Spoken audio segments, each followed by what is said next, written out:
वंदे मातरम। आप सभी का नेटवर्क 10 में स्वागत है। मैं हूं संजय गिरी गोस्वामी और आज हम आपको लेकर चलते हैं जम्मू कश्मीर। जी हां, हमारे साथ एक खास मेहमान जुड़े हैं। हमारे साथ रमेश कुमार जी हैं, सीईओ हैं साइन बोर्ड के। और लगातार साइन बोर्ड ने इस बार जो कार्य किए उसे लेकर हर तरफ चर्चा है। रमेश कुमार इस कोरोना जैसी महामारी के बीच में लगातार सक्रिय रहे और कोशिश करते रहे कि किसी भी तरीके से जो लोग हैं वो सुरक्षित रहें। और साइन बोर्ड ने अब की बार कुछ अलग हटके भी बहुत सारे ऐसे कार्य किए जो वास्तव में लगता है कि इस तरीके के कार्य होने चाहिए थे। रमेश कुमार जी, आपका बहुत बहुत स्वागत है नेटवर्क 10 में। Thank you. जय माता दी संजय जी। जी, जय माता दी।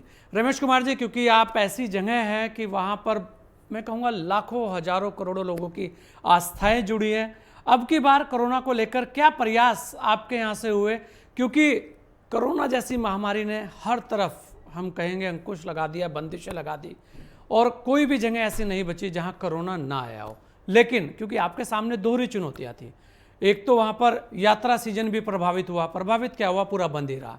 उसके बाद जो लोगों के लिए प्रयास करने थे, कार्य करने थे, उन्हें लेकर आज हम आपसे बात करेंगे रमेश कुमार जी। जी जी संजय जी, सबसे पहले मैं ये बताऊंगा कि इसने जो कोरोना ने है सभी को प्रभावित किया है। उसमें श्री माता वैष्णो देवी श्राइन बोर्ड की यात्रा थी तो पिछले साल मार्च से सस्पेंड की थी। उसके पश्चात हमने कुछ इनिशिएटिव लिए थे, जैसे यात्री यहाँ पे दरबार में नहीं आ सकते हैं तो वहाँ पर जो लाइव आरती होती है सुबह और शाम की, उसमें माता का पिंडी स्वरूप दर्शन दिया गया सुबह और शाम तक के लिए।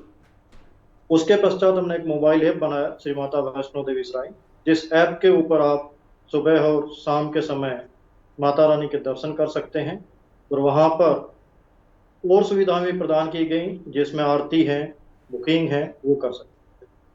इसके पश्चात श्रद्धालुओं की तरफ से ये रिक्वेस्ट आई कि जी हम घर पे बैठे दर्शन तो कर रहे हैं और दर्शन के साथ साथ प्रसाद नहीं मिल पा रहा है, तो प्रसाद के लिए हमने फिर पोस्टल डिपार्टमेंट के साथ एमओयू साइन किया।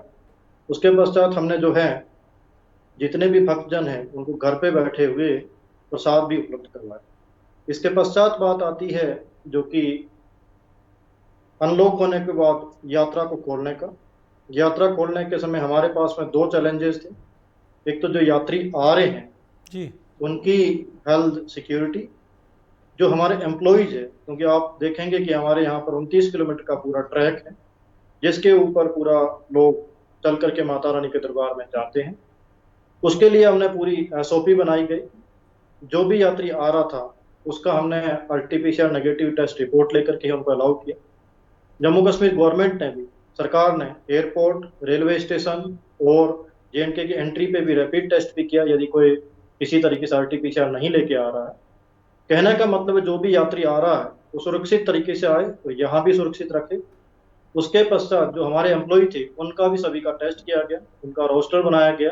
उनके अकॉर्डिंग, रोस्टर के अकॉर्डिंग जो भी ऊपर जाएगा दरबार में या वहाँ पे ट्रैक पे, उसका प्रॉपरली टेस्ट किया।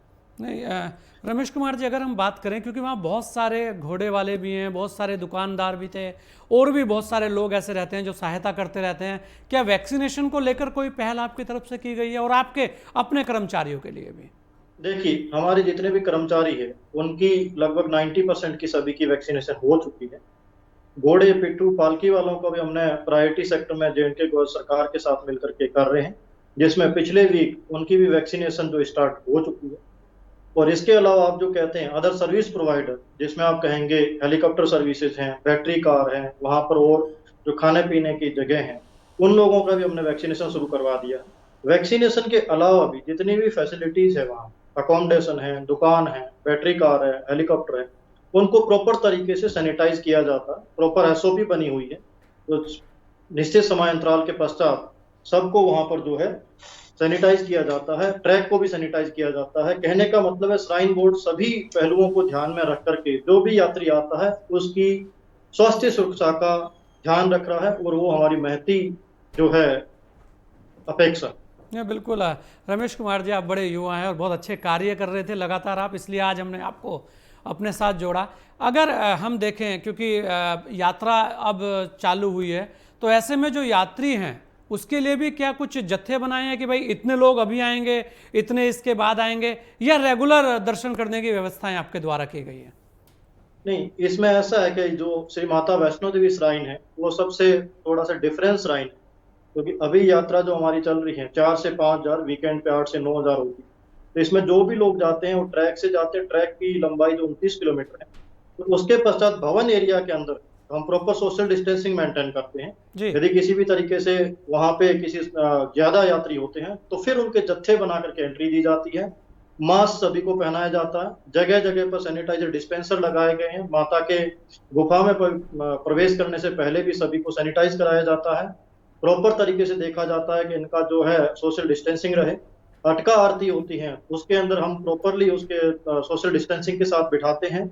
और जो सरकार ने 100 नंबर फिक्स किया है उससे ज्यादा हम वहां पर नहीं बिठाते हैं। तो इन सब चीजों का पूर्णतया ध्यान दिया जा रहा है। रमेश कुमार जी, कुछ और कार्य ऐसे कौन से हैं जो आपके द्वारा करे जा रहे हैं जो वास्तव में, क्योंकि ऐसा कहा जाता है कि जैसे कि कुछ भंडारे आपके द्वारा लगाए गए, गरीब लोगों को बहुत सारी खाने की व्यवस्थाएं तक दी गई, उसके अलावा भी कैंपिंग आपने की अलग अलग जगह, उसे लेकर भी हम जानना चाहेंगे कि क्या क्या कार्य देखिए आपके द्वारा हुए। जी, इसमें मैं बताना चाहूंगा कि यहाँ पर जहाँ पर हम हैं ये रियासी जिला है। रियासी जिले में 2 ब्लॉक है, कटरा और पैंथल ब्लॉक। वहाँ पर जो कोविड केयर सेंटर हर पंचायत में स्थापित किया है, जो कि लेफ्टिनेंट गवर्नर साहब की आकांक्षा थी, उसके अंदर हमने डिस्ट्रिक्ट एडमिनिस्ट्रेशन को सपोर्ट किया है। और उसके अंतर्गत सभी पंचायतों के अंदर एक एक ऑक्सीजन कंसंट्रेटर भी उपलब्ध करवाया है।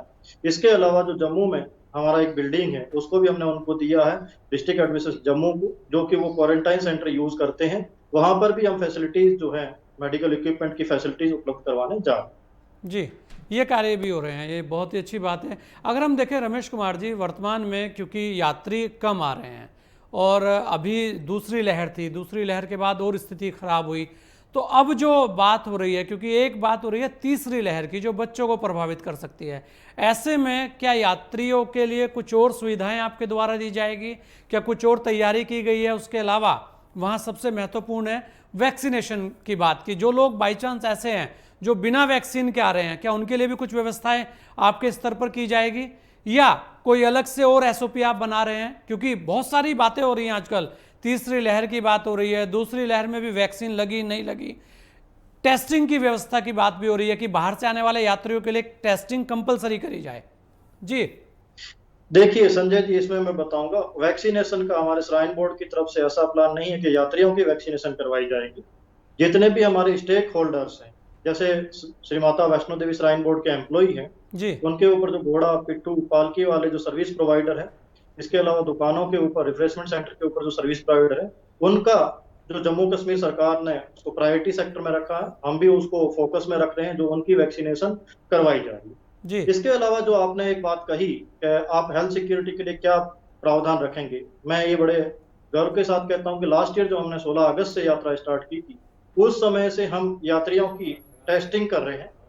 नेगेटिव टेस्टिंग के बाद में ही उनको अलाउ किया जाता है। वो टेस्टिंग अभी तक भी जारी है और आगे भी जब तक गवर्नमेंट की जो गाइडलाइन आएगी अगली, उस तक से जारी रहेगी। उसी वजह से श्री माता वैष्णो देवी श्राइन का एरिया पूरा सुरक्षित है और यहाँ पर जो भी यात्री आता है वो सुरक्षित है। यहाँ पर जो भी हमारा कर्मचारी है वो सुरक्षित है। तो हम पहले से ही अच्छे खासे मेजर ले रहे हैं। इसके अलावा जो आप कह रहे हैं थर्ड वेव आएगी या जो भी होगा, उसमें जो भी सरकार की तरफ से, जम्मू कश्मीर सरकार की तरफ से और ministry of health and family welfare Bharat सरकार की तरफ से जो भी गाइडलाइन होगी, उसको हम बड़े ही एनफोर्समेंट के साथ फॉलो करें। नहीं, बिल्कुल रमेश कुमार जी, बहुत सारी बातें आपने बताई। क्या कुछ नई व्यवस्थाएं अब की बार श्राइन बोर्ड में देखने को मिलेगी हमें? क्योंकि यात्री आ रहे थे, आपने बैटरी रिक्शा की बात भी की, आपने घोड़ा पाल की भी बात की, लेकिन हमेशा बहुत सारी चीज़ों में कंट्रोवर्शियल चीज़ें रही हैं। इस बार क्योंकि ऐसा कहा जा रहा था कि आप बड़े सख्ती के साथ हर चीज़ को स्वयं देख रहे थे, तो क्या कुछ नए चेंजेस हुए हैं या कोई यात्रा के लिए कोई नई ऐसी हम कहेंगे स्थिति आई है कि जो बुजुर्ग यात्री हैं उनके लिए कुछ अलग से व्यवस्थाएं की गई हो, या महिलाओं के लिए कुछ अलग से व्यवस्थाएं ऐसी की गई हो? क्योंकि बहुत सारे लोग लंबा जो ट्रैकिंग का सफ़र है नहीं कर पाते। देखिए, इनके लिए जो पहले से हैं बैटरी कार, हम उनको प्रायोरिटी पे अवेलेबल करवाते हैं। हेलीकॉप्टर सर्विसेज प्रायोरिटी पे अवेलेबल करवाते हैं। उसके अलावा मैं 2-3 चीजें बताऊंगा कि भवन में जब है वहाँ पे अकोमोडेशन की कमी है। जब यात्री वहाँ पहुंचता है, मौसम खराब होता है, पहाड़ी इलाका है, तो वहाँ पर वो प्रॉब्लम होती है। तो हमारे लेफ्टिनेंट गवर्नर साहब ने उसको इनिशिएटिव लिया है। उसके लिए हम दुर्गा भवन का कंस्ट्रक्शन करने जा रहे हैं। उसको बड़ा ही प्रायोरिटी पे देखा गया, जिससे कि जहाँ पे यात्री पहुंचे उनको बड़ी सुविधा है। इसके अलावा जो जहाँ पर जितना ट्रैक है उसके ऊपर हम है स्क्रीन लगाने जा रहे हैं, एलईडी स्क्रीन, जिससे जो आरती चल रही है या जो भी वहाँ पर माता के गुफा में या जो भी चल रहा है, भजन चल रहे हैं, जो भी चल रहे हैं, वो यात्री यदि अटका के अंदर नहीं बैठ पाते हैं या जहाँ की इतनी जगह नहीं है, तो वो कहीं पर भी जहाँ पे एलईडी लगा हुआ वहां पर बैठ करके आरती का दर्शन लाभ ले सकते। नहीं, बिल्कुल, और लेना भी चाहिए। रमेश कुमार जी, एक जितने भी भक्त आते हैं, सभी लोग हैं, अलग अलग जगह से आते हैं, पूरे विश्व से आते हैं, क्या अपील करना चाहेंगे आप, क्योंकि आप तो सीईओ हैं और वर्तमान में सारी चीज़ें देख ही रहे हैं वहाँ पर लोगों के अंदर जो भ्रम है कि यार पता नहीं यात्रा करेंगे तो कुछ ऐसी दिक्कत ना हो जाए, और भी बहुत सारी जानकारियाँ लोगों को चाहिए थी, शायद वो आपसे मिल भी गई है, क्या कहना चाहेंगे आप? ठीक है, मैं ये कहना चाहूंगा जो भी मात्रा के भक्तजन हैं वो बेझिझक होकर के आए, पर आने के साथ में क्योंकि कोविड अभी तक खत्म नहीं हुआ है, उनको कुछ हिदायतों का ध्यान रखना है। पहली हिदायत ये है कि वो अपना रजिस्ट्रेशन है वो अपना इसके ऊपर जो श्री माता वैष्णो देवी श्राइन बोर्ड की वेबसाइट या फिर जो है वो मोबाइल ऐप पर रजिस्ट्रेशन करवाएं। ऑनलाइन रजिस्ट्रेशन करवा के आने के बाद में इनको कहीं पर लाइन में नहीं लगना पड़ेगा। उसके पश्चात जो गाइडलाइंस है जम्मू कश्मीर सरकार की, श्राइन बोर्ड की, उनको पालन करें। जब भी आए तो उनको कोविड नेगेटिव टेस्ट रिपोर्ट साथ में लेके आए, जिससे आपको किसी तरह की परेशानी ना हो। फेस मास्क पहन के रखें, सैनिटाइज यूज करें। यदि किसी को भी किसी भी तरीके का सिम्टम है तो इमीडिएटली हमारे यहाँ पे स्टाफ को बताएं, सबको बताएं, और यहाँ पर आने के समय श्री माता वैष्णो देवी श्राइन बोर्ड के जितने भी कर्मचारी हैं उनको सहयोग करें, जो कि सोशल डिस्टेंसिंग के लिए, सैनिटाइजिंग के लिए, इन चीजों का बहुत ही पालन करें और आप आकर के अच्छे ढंग से दर्शन करें, अपने को भी सुरक्षित रखें और जो दूसरे यात्री हैं उनको भी सुरक्षित। जी, रमेश कुमार जी, क्या साइन बोर्ड ने कुछ व्यवस्था ऐसी भी की है कि जो लोग आए उनको अगर रात को रुकना पड़ जाए तो कोई रहने की ऐसी व्यवस्था है जिसके अंदर संपूर्ण सुविधाएं हों, कम से कम कोरोना जैसी गाइडलाइन का पालन होने वाली? जी, देखें, जो हमारे ऊपर अकोमोडेशन है उनके ऊपर पूर्ण व्यवस्था की गई। जैसे कुछ अकोमोडेशन रूम्स हैं, उसके अलावा डॉर्मेट्री है, तो डॉर्मेट्री के बेड्स को सोशल डिस्टेंसिंग के साथ लगाया गया है। उनको प्रॉपरली उनको सैनिटाइज किया जाता है। एक यात्री आने के बाद में दूसरा यात्री आता है तो उसका लिनन वगैरह चेंज किया जाता है। वहां पर जितना भी सैनिटाइजिंग, फ्यूमिगेशन, वो सब कुछ किया जाता है, जिससे कि यात्री प्रॉपर तरीके से वहां पर आकर के सुरक्षित तरीके से रहे। नहीं, चलिए, बहुत बहुत धन्यवाद रमेश कुमार जी, आपने अपना समय हमें दिया, बहुत सारी बातें आपने बताई। लगातार आप ऐसे ही कार्य करते रहिए और लोगों के बीच में बने रहिए। आपका बहुत बहुत धन्यवाद। धन्यवाद। जय माता दी। जय माता दी। ये थे हमारे साथ रमेश कुमार जी, जो सीईओ हैं साइन बोर्ड के। लगातार प्रयास करते रहे हैं सुविधाओं को देखने में कि किसी तरीके से भी जो जितने भी हमारे भक्तजन वहाँ जा रहे हैं उन्हें कोई दिक्कतें ना हो। उसके अलावा एक बात ये भी कह रहे हैं कि आप जब भी जाएं तो आप जो प्रॉपर गाइडलाइन है उसका पालन करें, वैक्सीन लगवा कर जाएं और लोगों का वहाँ सहयोग करें। बहुत सारी बार ऐसी चीज़ें आ जाती हैं, बहुत सारी बातें ऐसी हो जाती हैं कि टकराव हो जाता है, तो कम से कम वैसा वहाँ ना हो। उसके अलावा इस कोरोना जैसी महामारी से लड़ने के लिए आप कोशिश करें कि जो एसओपी है, जो गाइडलाइन है, उसका पालन अवश्य हो। इस खास मुलाकात में इतना ही, दीजिए मुझे इजाज़त। जय हिंद।